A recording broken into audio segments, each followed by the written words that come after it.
حضرت عوام بن حاشب رحمت اللہ علیہ آپ فرماتے ہیں میں ایک بستی میں گیا،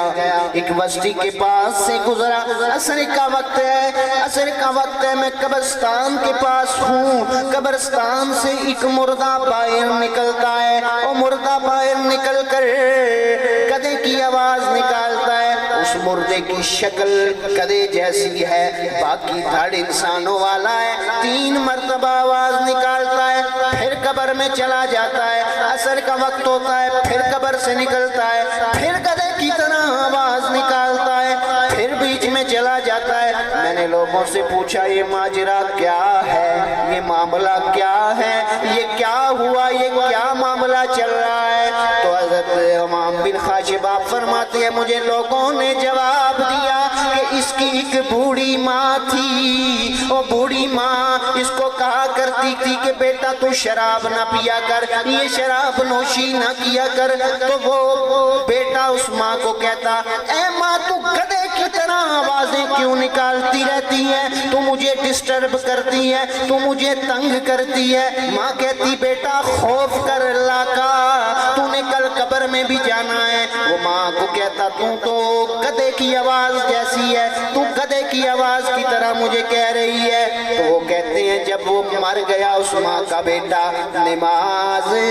عصر کا وقت تھا، عصر کا وقت تھا، حضرت عوام فرماتے ہیں، عوام بن حاشب فرماتے ہیں جب عصر کا وقت ہوتا وہ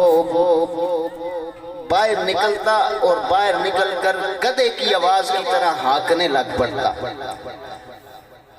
آپ فرماتے ہیں وہ گدھے کی آواز کی طرح ہانکنے لگ پڑتا، کیونکہ وہ ماں کا نافرمان تھا۔ تو لوگوں ذرا آؤ سنو، والدین کا نافرمان، اس کے لیے میرے حبیب علیہ السلام نے ارشاد فرمایا کہ جس نے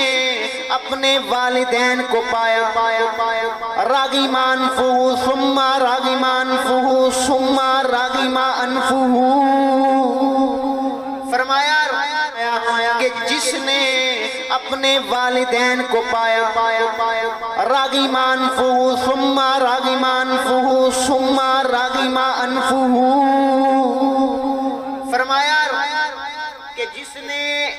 اپنی ماں والدین یا باپ ماں ایک کسی کو پایا یا دونوں کو پایا، سرکار کا فرمان سنیے، سرکار فرماتے ہیں راغیما انفہو، اس کی ناک خاک آلودہ ہو، ثم راغیما انفہو، وہ ذلیل ہو، ثم راغیما انفہو، وہ ذلیل ہو۔ قیلا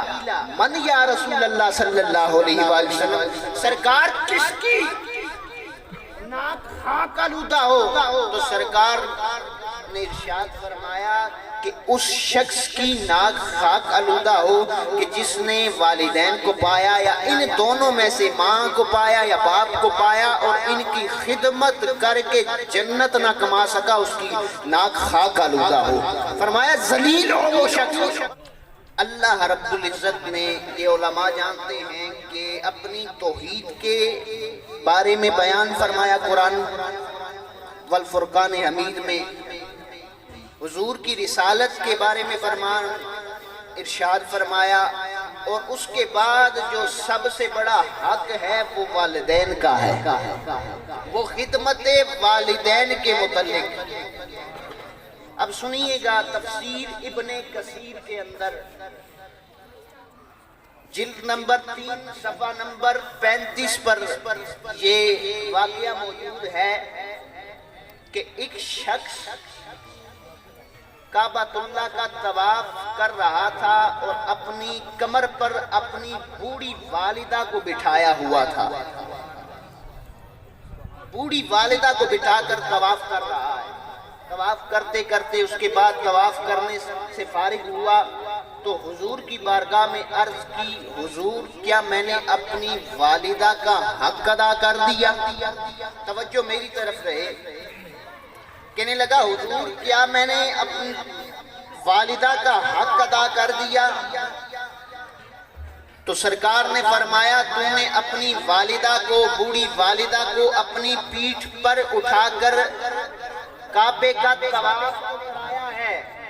تو کیا کہتا ہے تو نے حق ادا کر لیا۔ اب سن محمد مصطفیٰ تجھے کہتا ہے کہ تو نے اپنی والدہ کی